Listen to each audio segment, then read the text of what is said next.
empezar entonces haciendo una oración guiada por el Padre. En nombre del Padre, del Hijo y del Espíritu Santo. Amén. Dios te salve María, llena eres de gracia, el Señor es contigo, bendita tú eres entre todas las mujeres y bendito es el fruto de tu vientre, Jesús. Santa María, Madre de Dios, ruega por nosotros pecadores, ahora y en la hora de nuestra muerte. San José, Ruega por nosotros. San Pío X, en Ruega por nosotros. nombre del Padre, del Hijo y del Espíritu Santo. Amén.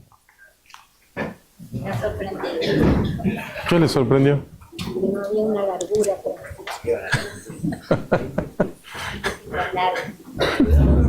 Una bendición, así que... Como introducción a la conferencia del Padre, voy a hacer una reseña histórica. No lo conocemos mucho. Como si no me conocieran. Yo tampoco. Las reseñas están buenas cuando uno no lo conoce, pero siempre usted me conoce. Pero bueno, tenemos que hacer como... Hay que hacer, sí, dale. En serio. Dale, a ver. Así como que te lo crees. Hizo la primera comunión como el Señor Lefebvre. Ah, Fue confirmado también por el Señor Lefebvre en el año 82. Y vamos a hacer la primera comunión, lo hicimos al mismo tiempo, pero el Padre viajó a Buenos Aires, primero recibió la comunión ahí, después se confirmó. Terminó el bachillerato humanista. Estoy haciendo la reseña porque me sale de la ciudad. Lo conozco. Tiene el bachillerato humanista de Salta. Es que son parecidas. Y después de estudiar un año de abogacía en Tucumán, entró al seminario de la Regia, ordenado en 1999, destinado en Chile durante 14-15 años. Construyó una iglesia espectacular allá, después lo nombraron acá. Terminando el mandato del superior anterior, le pedí que sea mi asistente. Y le dije, mira Joaquín, te voy a nombrar asistente de distrito. Dijo, ¿estás seguro que vas a ser asistente? Yo te voy a decir las cosas. Yo dije, sí, decime las cosas de frente. Que vaya gente, eso sí, ¿no? Y después lo del padre superior general, y lo nombró superior de distrito del año 2020. Entonces le dejo la palabra y le agradezco su visita acá. yo agradezco al Padre Trejo, el cual nació el 30 de noviembre de 1973 en Salta, fue el bachillerato humanista. Agradezco al Padre y bueno, un gusto, ustedes saben que es un gusto estar acá con ustedes. El título, creo que los atrajo un poquito el título de la conferencia por los chismes que uno pueda llegar a manejar. Creo que los voy a desilusionar un montón, porque lo que están esperando escuchar, no creo que lo escuchen todavía. Pero bueno, me pareció importante y bueno, yendo por todo el distrito, hay un cambio de papa, lo cual es una cosa importante.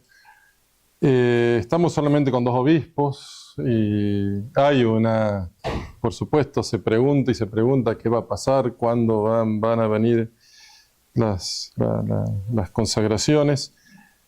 Si bien no hay respuesta todavía a eso, sin embargo, sí me parece importantísimo ir preparando. Y eso se pide también, la preparación a lo que pueda llegar a venir. Recuerden que en el año 88 fue un terremoto. Creemos que no va a ser lo mismo ahora, porque ya tuvimos el 88 por un montón de circunstancias. No creemos que las nuevas consagraciones vayan a producir lo mismo que produjeron en el año 88, ¿no? Sin embargo, sí es importante ir preparando. Respecto al nuevo Papa, que se mantuvo bastante prudente, no es tan difícil ser más prudente que Francisco, pero apareció muy perfil bajo sus primeros meses. Sin embargo, ya estas últimas semanas empezó a mostrar un poquito más que es lo mismo. El mes pasado, en septiembre, la peregrinación católica LGBT por el Año Santo. Nosotros entramos en agosto, los LGBT entraron en septiembre, un poquito después. Entrando por la Puerta Santa, Basílica de San Pedro, todo. En octubre hizo una bendición, eso causó cierta impresión, la bendición del hielo, el Papa León XIV. Parece algo medio tonto, en realidad va todo en el orden del tema del cambio climático. Las declaraciones del Papa fueron solo volviendo al corazón, puede tener lugar la verdadera conversión ecológica. Debemos pasar del discurso medioambiental a una conversión ecológica que transforme los modos de vida, tanto personales como colectivos. O sea, bueno, si ese es... En fin, no, ni lo comento. 23 de octubre recibe al rey Carlos III. Recuerden que el rey en Inglaterra es además el máximo exponente de la iglesia anglicana. Fue también el arzobispo de York y rezaron juntos ahí en la Capilla Sixtina. Y hoy mismo, en el evento Caminar Juntos con Esperanza, en el aula Pablo VI, acaba de ser esto, 60 años se cumplían de la declaración de la declaración conciliar Nostra Aetate, nefasta, ecuménica. Para festejar eso, 3.000, o sea, fueron 80 representantes de las principales religiones. Les encantan las plantitas, entonces, bueno, fueron con semillitas esta vez. Justamente evocando la semilla de Nostra Aetate plantada hace 60 años, ¿no? El Papa habló de una iglesia peregrina de la esperanza, que organiza el amor en acciones concretas, defiende los derechos básicos de las personas, se compromete con la justicia y la reconciliación en el mundo. Bueno, la línea es la misma, o sea, no hay ningún cambio, no podemos poner la esperanza en el Papa actual. La esperanza está en que el Papa se convierta. Cualquiera de todos los dirigentes actuales de la Iglesia, para que haya una conversión realmente vuelta a la tradición de Roma, tiene que convertirse la cabeza. Si no se convierte la cabeza, no lo va a haber. ¿Qué pasa con nosotros? Y es también a lo que quise orientar esta conferencia, esta charla. Tenemos, y aquí en Mendoza, donde más resalta mucha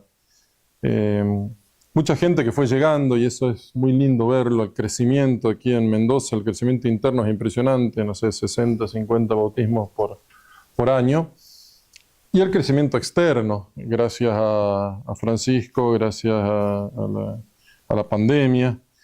Pero a veces no queda claro algunos puntos de la posición de la Fraternidad San Pío X, ¿no?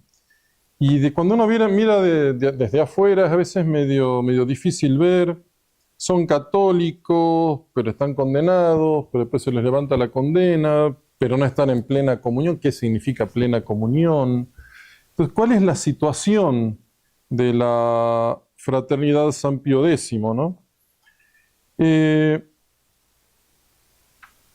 Retomando un poco del sermón del domingo, simplemente decimos el fin de la fraternidad es el sacerdocio. Y Monseñor Lefebvre se encargó de decirlo mucho. Lo cito. La fraternidad no nació de una idea de protesta, de una idea de oposición, no, en absoluto. Nació como creo que pueden nacer las obras de la Iglesia, es decir, de una necesidad surgida, la de asegurar la buena formación de los sacerdotes. Sin embargo, esa buena formación de los sacerdotes exigió, o sea, el fin mismo de la fraternidad, que era la preservación del sacerdocio, exigió que de hecho sí entráramos en un combate, entráramos en una batalla. Que no la buscamos, vino, había que entablarla, es la batalla por la doctrina, una batalla doctrinal contra la reforma conciliar que lo había contaminado todo. Y sí, cuestionamos desde el principio la esencia misma de la reforma, no sus consecuencias, también por supuesto, pero lo que cuestionamos, a lo que vamos, lo que atacamos si quieren, sí, es la esencia misma de la reforma de Vaticano II y por lo tanto todo lo que esa reforma pudo producir. Esta reforma, decía Monseñor en su gloriosa declaración, nacida del liberalismo, del modernismo, está completamente contaminada. Proviene de la herejía, termina en la herejía. Por lo tanto, es imposible para cualquier católico consciente y fiel adoptar esta reforma y someterse a ella de cualquier manera. La única actitud de fidelidad a la Iglesia y a la doctrina católica para nuestra salvación es el rechazo categórico a aceptar la reforma. La única actitud posible ante la reforma no es tratar de salvarla, no es tratar de entenderla, de interpretarla, es rechazarla. No hay vuelta.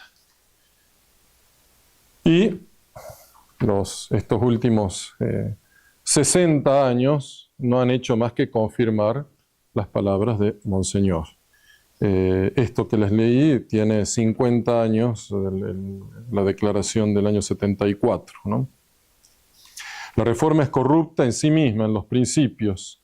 Es imposible restaurar el sacerdocio, restaurar la Iglesia, sin cuestionar los principios mismos del concilio y rechazar todos los errores que contiene.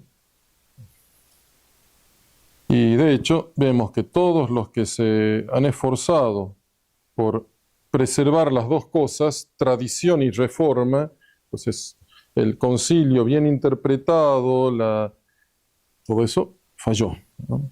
Fracasó. Es más, fue en aumento más bien el desprecio hacia la tradición, el odio hacia la misa de siempre. Y son agua y aceite, son dos doctrinas absolutamente incompatibles, son dos cultos irreconciliables, dos maneras irreconciliables de concebir la Iglesia. Y la reforma sigue. El concilio y con todas sus consecuencias lo estamos viendo, lo estamos viviendo. Y hoy, por ejemplo, con todo este tema de la sinodalidad, es la destrucción ya de lo que quedaba de estructura de iglesia. Ya la sinodalidad es pasar ya con la aplanadora sobre lo poco que quedaba de estructura de iglesia, es invertir toda la pirámide de la iglesia, dar la vuelta, destruirla. Es ya el colmo del antropocentrismo, consecuencia de Vaticano II, ¿no? Bien, es ante ese problema gravísimo, doctrinal, y vamos a volver mucho sobre eso, esa lucha doctrinal es que Monseñor nos impulsa a militar por el reino de nuestro Señor. Restaurar todo en Cristo, sí.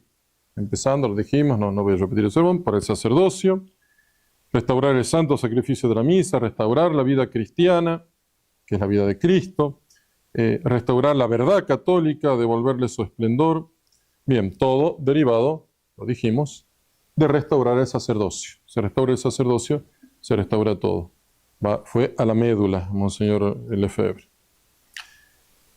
Por lo tanto, no es extraño que en estos 55 años de vida de la fraternidad no hayamos podido llegar a un acuerdo con Roma. Ya lo decía Monseñor en el 88, no es de extrañar que no podemos llegar a un acuerdo con Roma. Esto no será posible mientras Roma no regrese a la fe en el reino de nuestro Señor. Estamos en conflicto sobre un punto crucial de la fe católica. Y sí.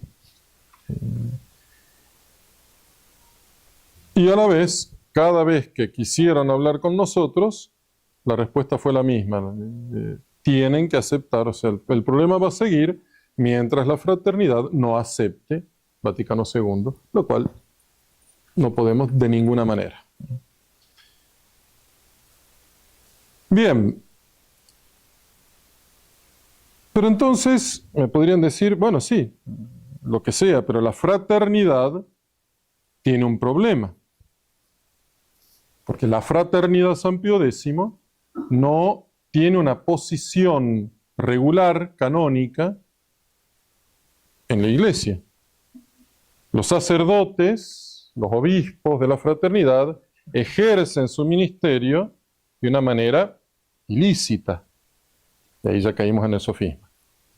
Entonces, hay un problema en la fraternidad que no tiene jurisdicción y por lo tanto actúa de manera ilícita.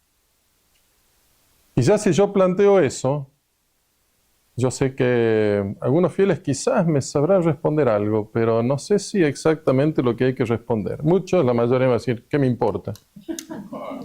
Pero no es una respuesta válida. ¿Qué importa que no sean legítimos? Total, son válidos, ¿no? No es una buena respuesta esa.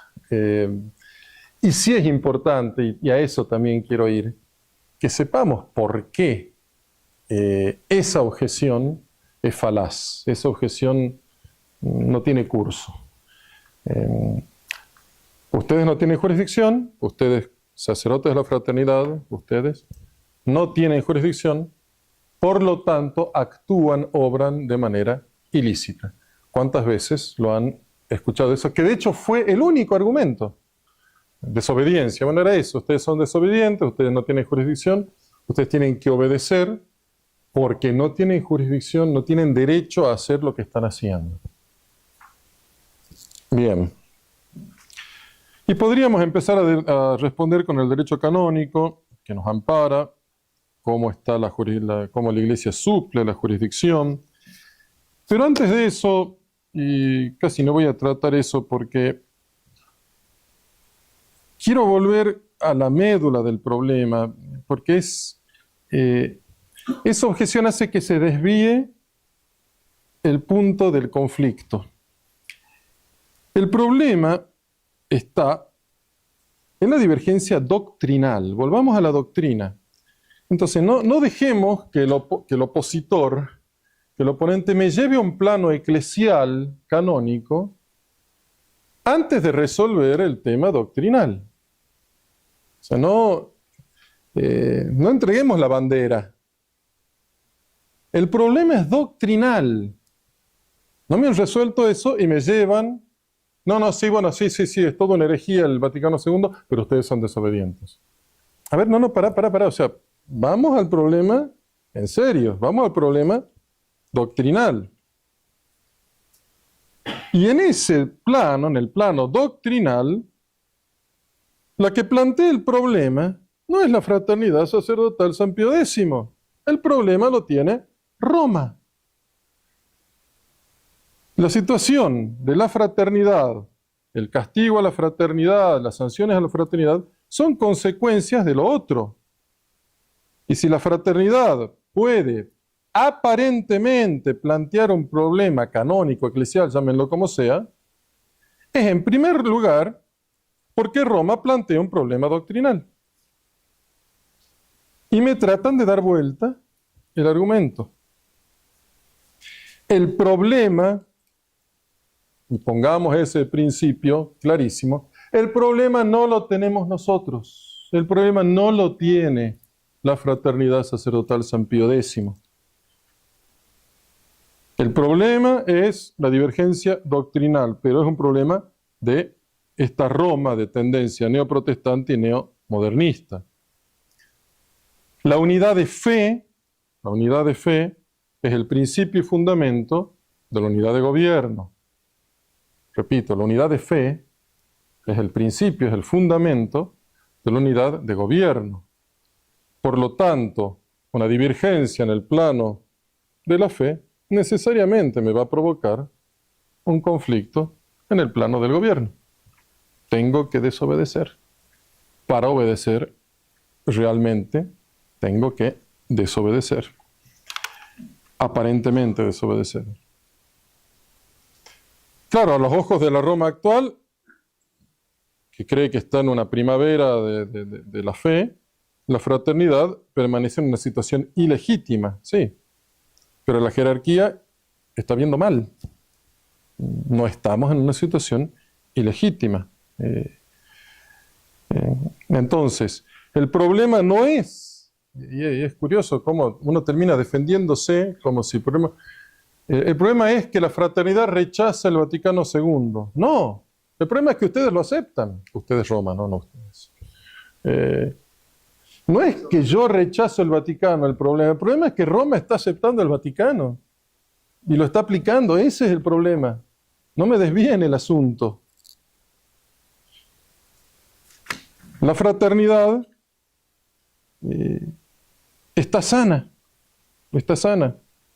Y hay que decirlo, es Roma, la Roma actual, la que está enferma.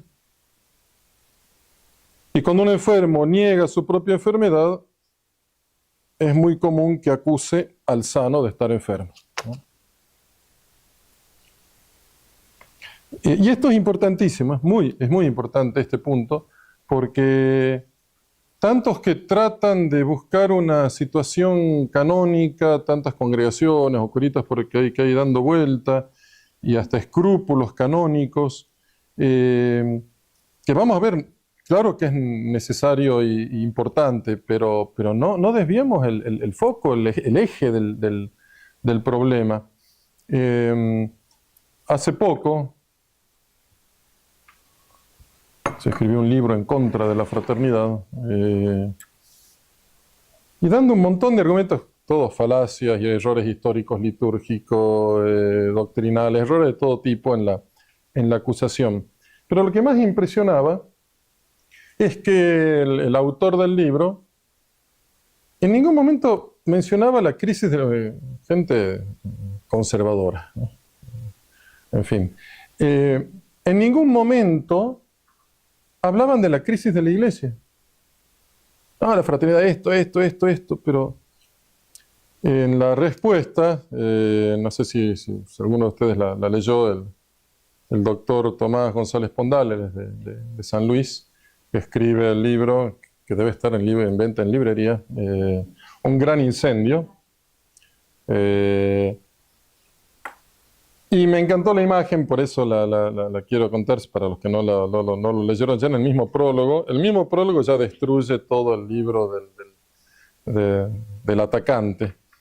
Pone la imagen de una familia, una casa, un hogar, con la familia bien constituida, papá, mamá, los hijitos. Y de repente el hijo mayor se levanta y empieza los gritos, y le grita a la mamá en la cara, y le grita al papá en la cara, y la zamarrea a la mamá, y agarra una silla y rompe una pata de la silla, rompe una ventana, agarra al hermano menor, lo tira por la ventana, rompe la puerta, y uno dice, se volvió loco, ese muchacho enloqueció. Ahora, la misma situación, pero el que había enloquecido había sido el papá, y el papá puso fuego a la casa, y la casa se está incendiando. Y se levanta este muchacho y empieza a gritar, y le grita a la mamá, levántate, despertate, y la zamarrea para que se despierte, y le grita al papá, ¿qué estás haciendo? Y agarra y rompe la ventana para tener por dónde salir, y agarra al hermano menor y lo tira por la ventana al césped para salvarlo del fuego. Me cambió la situación, ¿no es cierto? Ese niño es un héroe. Si yo a Monseñor Lefebvre lo juzgo sacando la crisis de la iglesia, y parecería un loco. Pero yo pongo toda la crisis que está pasando en la iglesia, y la conclusión es que Monseñor es un héroe. Entonces, venir a atacar a Monseñor como un loco, olvidándome que hay un gran incendio, es deshonesto, es hasta de canallas, ¿no? Para aquel que sabe que hay un incendio y se olvida de narrarme que hay un incendio y que Monseñor actuó como un héroe en medio de un gran incendio, ¿no? Y esa es la clave. Esa es la clave de nuestra posición. No es un problema que llamaríamos de eclesialidad de la fraternidad. Porque si es por eclesialidad, escucha, la fraternidad se define por su defensa del sacerdocio. O sea, ¿qué más eclesial que la fraternidad. Y si la vemos por dentro, la jerarquía de la fraternidad, y es, sí, perfecto, cómo funciona la jerarquía, la obediencia, porque es parte de la iglesia y vive de la vida de la iglesia y quiere ser parte sana de la iglesia, ¿no? Y por eso la fraternidad no se pone como un objetivo primordial, como principio de acción, andar buscando una legitimidad canónica. No estamos desesperados por buscar una legitimidad canónica. Llegará. Y, en todo caso, la tenemos. Canónicamente, somos absolutamente lícitos, obramos lícitamente, obramos legítimamente. Nuestro primer objetivo es salvar el sacerdocio en medio de esta crisis.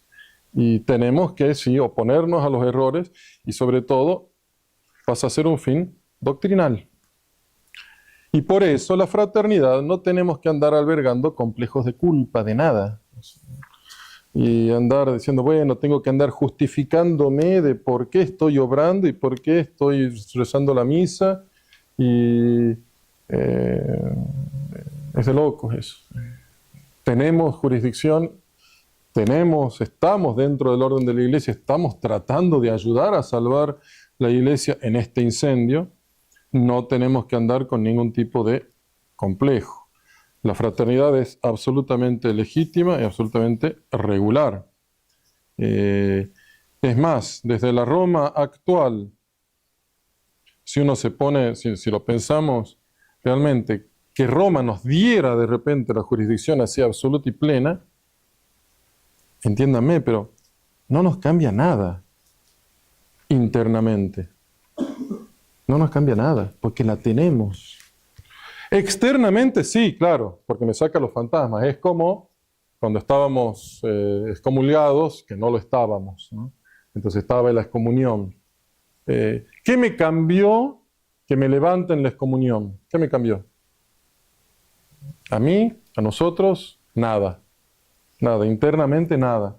Externamente sí, claro, era una injusticia que estuviera ese mote, ese fantasma, esa acusación, era injustísimo. Entonces, era justo que sacaran eso, ¿no? Bueno, lo mismo con nuestra situación canónica. Claro que sería mucho más fácil nuestro obrar, que mucha más gente abriría los ojos y vendría si no estuviera ese fantasma de la falta de regularidad canónica de la fraternidad. Pero estamos regulares canónicamente, o sea, estamos obrando con total jurisdicción dentro de la jerarquía de la Santa Iglesia Católica Apostólica Romana. Pero lo que primero nos interesa, entonces, por eso no es buscar para nosotros egoístamente una regularidad canónica, pero lo primero que nos interesa es mantener la fe católica. La cuestión canónica es secundaria. No digo que no importante, cuidado. Digo que secundaria.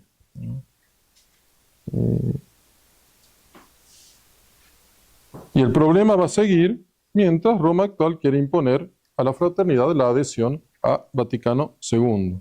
Por eso, vuelvo a decirlo por enésima vez, el problema no está en la fraternidad, está en Roma. Pero bueno, volviendo a la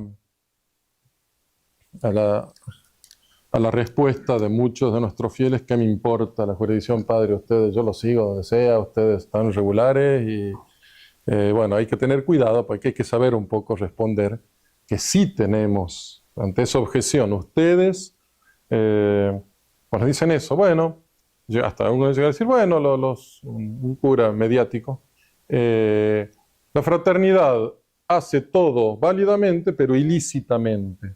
Por lo tanto, vayan, no hay problema porque es válido.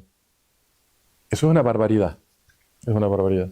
Si nosotros obráramos ilícitamente, fuera, lo cual significa fuera de la jurisdicción, fuera del orden de gobierno, fuera del orden eclesial, llamémoslo así, estamos pecando.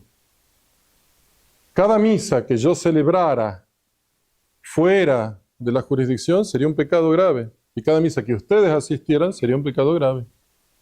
Si yo asisto a la misa de un cura llamado canónicamente vago, peco.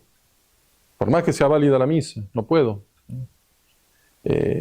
No, la fraternidad defiende no solo la validez de todos sus sacramentos, sino su legitimidad, su legalidad.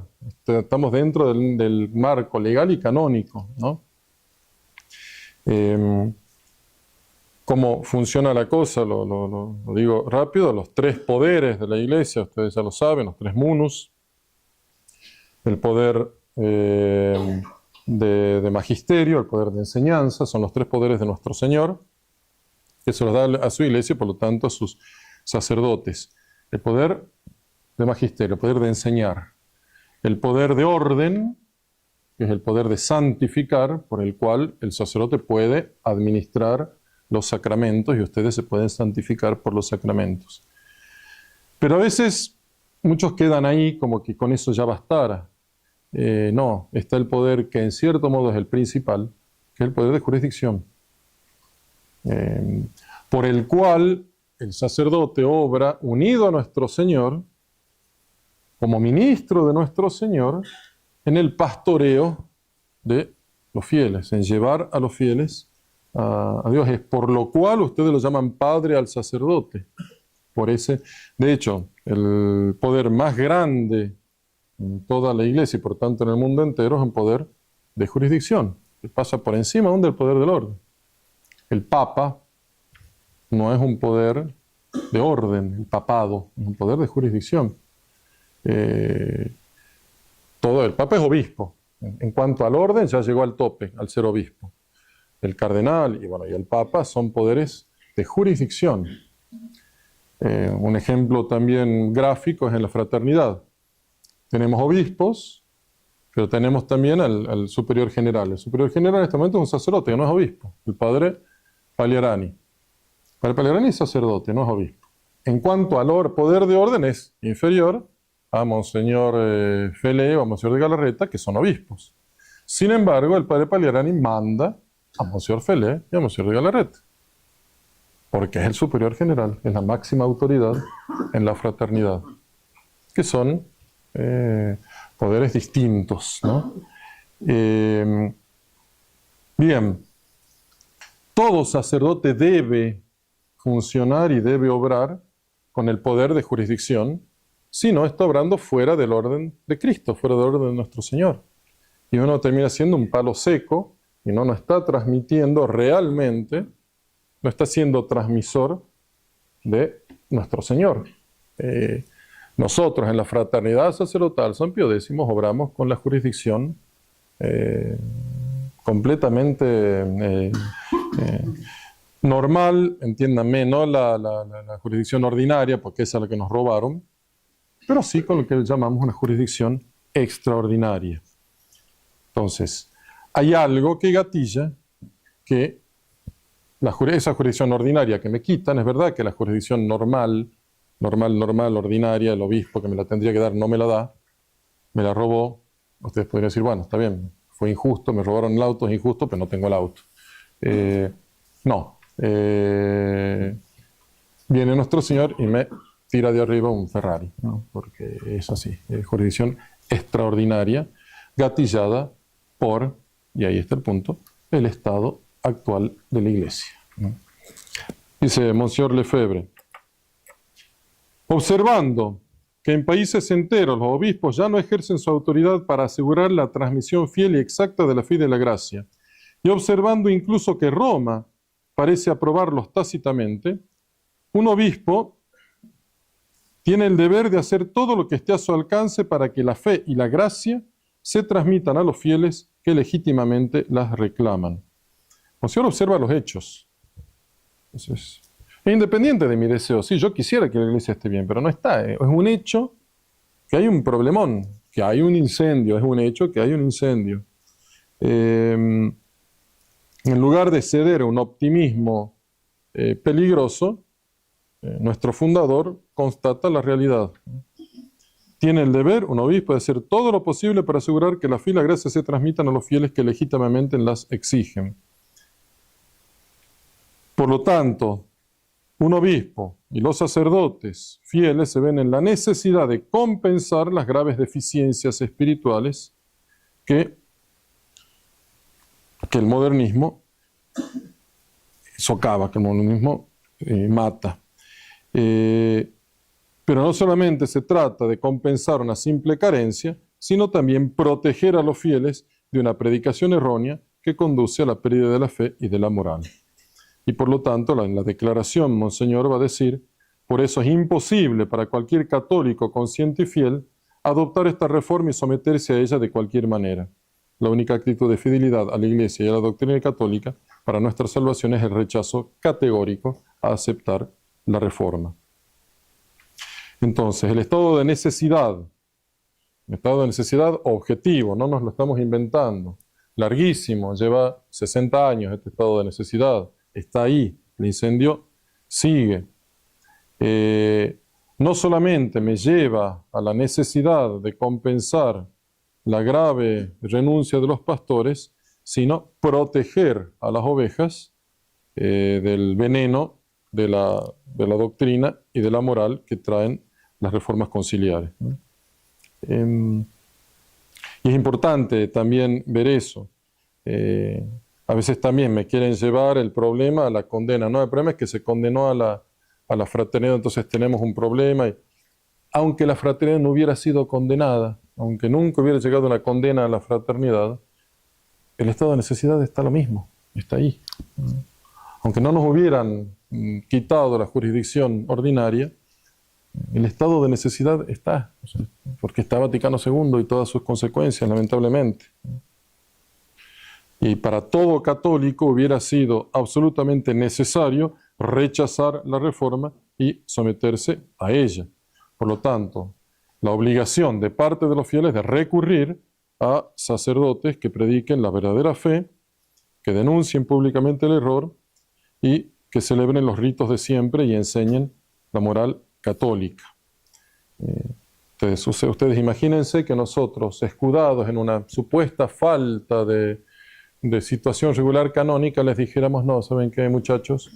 Van a tener que ir a buscar otro lado, pues nosotros no vamos a poder ya darle los sacramentos, y no solo los sacramentos, es nada. O sea, si me quitan esto que estamos haciendo requiere jurisdicción, una charla requiere jurisdicción, un consejo, toda la acción sacerdotal requiere jurisdicción. Entonces, si nosotros nos sometiéramos a eso, ustedes quedan sin nada, quedan en el peor de los desiertos, ¿no? El estado de la Iglesia es tal, entonces, que podemos administrar válidamente los sacramentos y también, y es lo que quiero recalcar, lícitamente. Es lo que se llama el estado de necesidad, que es la base, es el gatillo, es lo que justifica nuestra jurisdicción, que le llamamos así de suplencia, de sustitución o jurisdicción extraordinaria, ¿no? Obramos lícitamente. El estado de necesidad es dogmático, no canónico. Es dogmático, un problema del dogma, un problema de la fe, no un problema canónico de palabra solamente. La crisis no se limita a la condena de la fraternidad, no afecta solamente a los sacerdotes y fieles tradicionales, sino al mundo entero. Es un hecho, está ahí, ¿no? Y la fraternidad siempre buscó, y eso también es importante y lo recalco, exigir que la tradición no sea privilegio de unos pocos, sino que sea tesoro, vuelva a ser el tesoro de la Iglesia entera. De hecho, Monseñor Felé, cuando estaba en todo el tema de las conversaciones, les decía a las autoridades romanas: si quieren salir de esta crisis, olvídense de la fraternidad. El problema no está en nosotros, olvídense de la fraternidad. Dedíquense a resolver la crisis, le decía Monseñor. Una vez resuelta la crisis, la fraternidad va a dejar de ser un problema. Claro. Si Roma vuelve a la fe tradicional, la fraternidad deja de ser un problema para ellos, ¿no? El estado de necesidad continua, Roma no cambia. De hecho, Roma a veces también quiere que al recurrir a los obispos reconozcamos que no hay estado de necesidad. No, el estado sigue y el estado es desastroso, ¿no? Que a veces nosotros, por ejemplo, cuando el Papa Francisco dio el permiso para los matrimonios, ¿no? Nosotros casamos y veníamos casando durante 40 años sin ningún permiso y de una manera completamente válida, ¿no? Con esta jurisdicción extraordinaria. Por supuesto que es mejor que me devuelvan lo que me robaron, me den la jurisdicción normal y le dé una seguridad en cuanto a las consecuencias, digamos así, mayor al matrimonio, porque si no, después empiezan a pelear y lo primero que es, me casé en la fraternidad y me dan la nulidad con una facilidad bastante asombrosa, ¿no? Pero vuelvo a lo mismo, no cambia nada. O sea, casábamos válidamente y completamente de una manera lícita. No cambió nada, que recurra al obispo. Lo que cambia sí es a veces en las consecuencias y en el hecho de quitarle razones a Roma para que después vaya a declarar una nulidad. Es eso, ¿no? Pero tenemos jurisdicción extraordinaria para confesar, para celebrar matrimonios, más allá de que, imagínense además si vamos a estar dependiendo de la esquizofrenia del obispo de turno. Hoy nos dan permiso, mañana me lo quitan, mañana me lo dan a medias, mañana sí, bueno, te doy a vos, pero al otro no.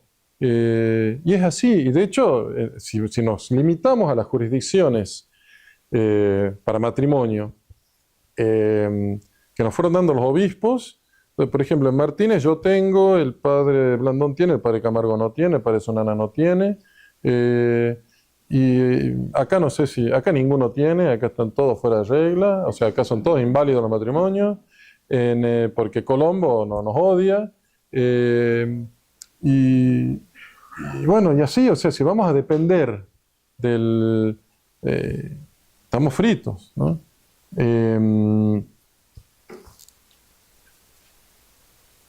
Mientras se prediquen y se sigan honrando los principios venenosos del Vaticano II, el estado de necesidad va a permanecer y nuestra lucha sigue siendo tan legítima como indispensable, ¿no? Bueno, alguna cierta esperanza con el nuevo Papa de que, bueno, ya hemos empezado diciendo que, en fin, es todo lo mismo, ¿no? En su itinerario espiritual, Monseñor decía, yo oigo que me dicen, tú exageras, cada vez hay más obispos buenos que rezan, que tienen fe, que edifican.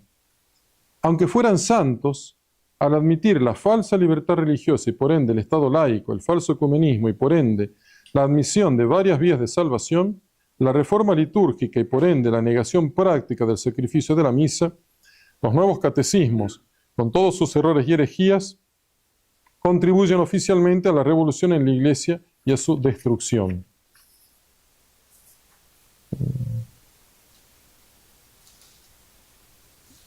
Y bueno, lo mismo Monseñor Fele decía, bueno, nosotros estamos para ayudar a la Iglesia a reconstruirse. Si Roma nos llama como bomberos a ayudar a apagar el fuego, el de esa imagen, claro, vamos a ir, vamos a ayudar. Pero primero le vamos a pedir que cierren el gas. No, apaga el fuego, pero ellos mismos están abriendo la válvula de gas. Cerrame el gas y te ayudo a apagar el fuego, ¿no?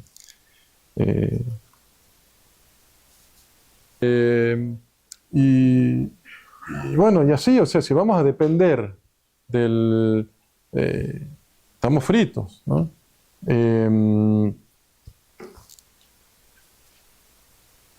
Mientras se prediquen y se sigan honrando los principios venenosos del Vaticano II, el estado de necesidad va a permanecer y nuestra lucha sigue siendo tan legítima como indispensable, ¿no? Bueno, alguna cierta esperanza con el nuevo Papa, de que, bueno, ya hemos empezado diciendo que, en fin, es todo lo mismo, ¿no? En su itinerario espiritual, Monseñor decía: yo oigo que me dicen, tú exageras, cada vez hay más obispos buenos que rezan, que tienen fe, que edifican. Aunque fueran santos, al admitir la falsa libertad religiosa y por ende el Estado laico, el falso ecumenismo y por ende la admisión de varias vías de salvación, la reforma litúrgica y por ende la negación práctica del sacrificio de la misa, los nuevos catecismos, con todos sus errores y herejías, contribuyen oficialmente a la revolución en la Iglesia y a su destrucción.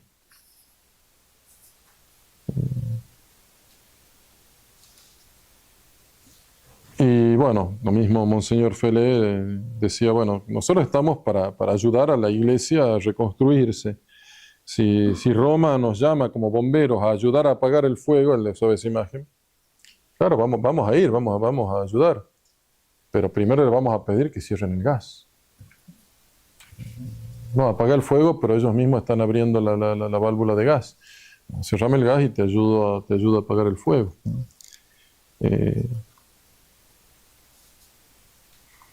Y por eso Monseñor Lefebvre, al fin de su vida, también en el itinerario espiritual escribe: es pues un estricto deber para todo sacerdote que desee seguir siendo católico, separarse de esta Iglesia conciliar hasta que descubra la tradición del magisterio de la Iglesia y de la fe católica. Entiendan, por supuesto, separarse, ¿no? Separarse de los principios, no negar a la jerarquía, sino separarse de la Iglesia conciliar en cuanto conciliar, ¿no? Custodiar la tradición, tomar todas las medidas necesarias para preservarla, para transmitirla, es el deber de caridad que queremos cumplir, preservando el sacerdocio justamente, el deber de caridad hacia todas las almas y hacia toda la Iglesia. Y también recalco nuestra lucha, lo que dije recién, ¿no? Nuestra lucha es absolutamente desinteresada. Cuando también cada acusación nos hacen de egoísmo o de falta de espíritu apostólico, de tantas cosas que se nos dice, si uno ve en todo este berenjenal en el que estamos metidos, la fraternidad es la más generosa de todos. Y lo digo así con orgullo, porque no es obra mía. Pero nosotros, cuando reclamamos todo lo que está sucediendo, no estamos pidiendo privilegios. Y eso yo lo recalco, porque tantas congregaciones que piden el privilegio de la misa tridentina, y quizás hasta se los conceden, ¿no? Pero nosotros no queremos ningún privilegio, por varias razones. Primero, porque no soy yo solamente, yo, Fraternidad San Pío X, está el mundo entero. Y segundo, que la misa no es ningún privilegio. La misa de siempre es un derecho de la Iglesia toda, es el alma de la Iglesia toda. Entonces, bueno, yo tengo el privilegio de celebrar la misa, me encierro en mi castillito y los demás que se pudran. La fraternidad lo que siempre quiso es el bien de la Iglesia entera. Y vuelvo también a todo el lío que hubo, bueno, en 2012 y todo eso. Pero, ¿qué pide Monseñor Fele? Pide dos condiciones: levanten la excomunión y den la misa al mundo entero. Dos condiciones que nosotros, si lo miráramos en egoísta, ni nos importaban. Levantar la excomunión, ya lo dije. Ya nosotros sabíamos que era inválida. ¿Qué me importa? ¿Me la levantan o no? Si no les creo nada. ¿Qué me importa? Sí me importa en cuanto a las consecuencias, en cuanto a lo exterior. ¿Cuánta gente que dejó de acercarse porque estaba ese fantasma de la excomunión? Y la misa, más todavía, si nosotros celebramos siempre la misa tridentina y jamás íbamos a celebrar la misa nueva, ¿por qué poner la condición de que la misa sea para todo el mundo? Porque amamos a la Iglesia, queremos el bien de la Iglesia entera, queremos ayudar al restablecimiento de toda la Iglesia. Y si hoy muchos están celebrando la misa tridentina, es gracias a ese pedido, esa condición que puso Monseñor Felé, de que den la misa, y bueno, ahí sale Summorum Pontificum, después viene Tradiciones Custodes a echar todo, pero simplemente para recalcar cómo no puedo encerrarme en mi castillito y no, o sea, la fraternidad tiene ese espíritu apostólico primordial de salvar el sacerdocio para la iglesia entera, de salvar la liturgia para la iglesia entera. No buscamos privilegios, queremos que Roma vuelva a la tradición, que Roma vuelva a ser católica. Por lo tanto, sin rebeldía, amargura ni resentimiento, y eso es tan cierto tanto con Monseñor como con su congregación. De hecho, a veces los que se pasan de rosca terminan en la rebeldía, la amargura y el resentimiento. Estoy hablando de vacantistas y afines, ¿no? Sin rebeldía, sin amargura, sin resentimiento, continuamos nuestra obra de formación sacerdotal bajo la estrella del Magisterio Eterno, convencidos de que no podemos prestar un servicio mayor a la Santa Iglesia Católica, al Sumo Pontífice y a las generaciones futuras. La tradición pertenece a la Iglesia y es en ella y por ella que la custodiamos en toda su integridad. Mientras esperamos que la verdadera luz de la tradición disipe las tinieblas que oscurecen el cielo de la Roma eterna. Y con esa certeza, pues siempre también Monseñor nos inculcó esa esperanza. Es impresionante, Monseñor, tantas virtudes pero aún dentro de esta crisis espantosa, y él que estaba solito ahí luchándola, y sin embargo un hombre de una esperanza inquebrantable, o sea, que podría haber estado tirado, amargado en una noche oscura, y sin embargo nos infundió una esperanza en que la Roma eterna realmente va a volver y va, porque de hecho es así, bueno, que las puertas del infierno no van a prevalecer contra ella, ¿no? Bien, dejamos aquí alguna pregunta. No, creo que en un boletín de la fraternidad se ve que como que el Papa está tratando de restaurar la autoridad en los obispos. O sea, eso saldría un poco de la sinodalidad. No, el Papa continúa con el espíritu sinodal a full, completo, sí.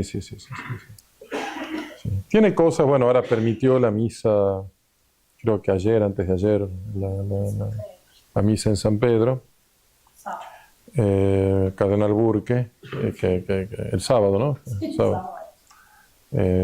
Fue un montón de gente. Entonces tiene algunas cosas pero en esencia es exactamente lo mismo. Sí, la misma línea. Yo sí tengo una pregunta, porque me llamó un padre a raíz de un colega mío que antes había sido un novio de Callao, Ajá. no de Lima. ¿Cuál es? Dice, ¿cómo, se la hago corta, cómo justifican ustedes, yo lo mandé a hablar con el padre Callao, la legitimidad, no de la fraternidad, de los obispos? Él dice que él conoce, porque ha estado bajo la pata de león, dice, es un espanto. Ah, sí. No me interesa. ¿Cómo justificamos nosotros la autoridad del Papa, del obispo, es decir, del otro lado, al revés? Entonces, ¿por qué ustedes justifican eso? ¿Qué hagamos? ¿Que nombremos un Papa? ¿Qué vamos a hacer? Claro, bueno, por eso. O sea, es la... Pero él dice, bueno, no es tonto, es bastante, diciendo, el pobre está harto, lo persiguen por todos lados, yo le dije, vaya hacia la reja. Sí, hizo lo mejor, decirle sí. Sí, el hecho de ejercer mal la autoridad no les hace perder la jerarquía, ¿no? Ejemplo típico, un papá que se porta mal y que quiere inducir a su hijo al pecado no deja de ser el papá, ¿no? Ahora, no por eso lo tengo que obedecer, justamente, al contrario. La mejor obediencia hacia el papá que quiere darle droga a su hijo es desobedecerle al papá, es la mejor obediencia a la misma paternidad, ¿no? Pero, ¿Qué es lo que significa, digamos, ujú, hablando de jurisdicción? Que la validez de la autoridad de esos padres, ujú. que no son padres, que son abiertamente locos. Sí, el hecho de haberla recibido, bueno, la tienen, no la ejercen, No. justamente, no ejercen la autoridad. La autoridad es una paternidad. ¿Qué es el gran problema? Bueno, es todo el tema justamente del padre Calderón, es el gran tema de la autoridad la tienen, pero es lo mismo que, o sea, en el ámbito, lo mismo que está pasando en el ámbito jurídico pasa en el ámbito doctrinal. ¿Cómo puede ser que el Papa sea Papa si dice las herejías que dice? En realidad tiene pero que no, si hablara como Papa, no diría herejías. Lo mismo, el obispo, si obrara como obispo, es imposible que actúe de la manera como actúan. No actúan como padres, no están ejerciendo en acto una jurisdicción paterna. La tienen, no la ejercen, ¿no? Claro. Sí, bueno, de hecho sí. Ujú. En esa elección del Papa, que se acaba de decir hace poco, ¿hay una intervención del Espíritu Santo o qué? No. No, dicen. Sí, en cuanto es autoridad que viene de Dios, sí. Tiene la autoridad que viene de... O sea, la autoridad le viene de Dios. Fue elegido, sí, sí. Es legítimamente elegido, por lo tanto, viene del cielo. Pero hay un óbice que... ¿Cómo? Si el Espíritu Santo está o no está. Habría que llevarla. Yo creo que el Espíritu Santo válidamente declaro que... Pero sí, no, si son válidamente elegidos, estuvo ahí Dios, claro, sí. El tema es que inmediatamente están con la cabeza tan... que inmediatamente ya tienen el óbice a ejercer su paternidad como deben ejercerlo. Quieren el título, digamos. Es lo mismo un sacerdote ordenado y que empieza inmediatamente con todo el desastre de la misa nueva y todo eso, es lo mismo. Fue válido, y sí, fue válidamente ordenado y celebra válidamente, pero es un horror, y sí. Es el misterio de iniquidad que estamos viviendo, ¿sí? Fue la pregunta, no se aguantó Clarita ya. Clarita viene con el training de las peregrinaciones. ¿Dónde está el mejor peregrino? ¿Está o no? No. No es este. Ya fue usted, no, ya fue suplantado por el yerno. Sí, no.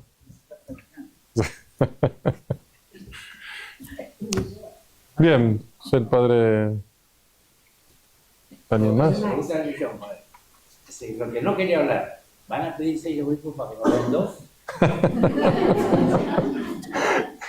Un poquito, o no nos odie, creo que quiere ir un poquito para cada uno, y capaz que ese poquito que nos quiere dar el Papa, nos quiere todo. No, eso no tengo idea. No sé. De hecho, no. Sí, dice, sí. Tiene pecado aquí. Estoy viendo qué restricción mental uso para responderle sin mentir. Pero no, en serio que no sé nada. Sí. Bueno, dejamos aquí.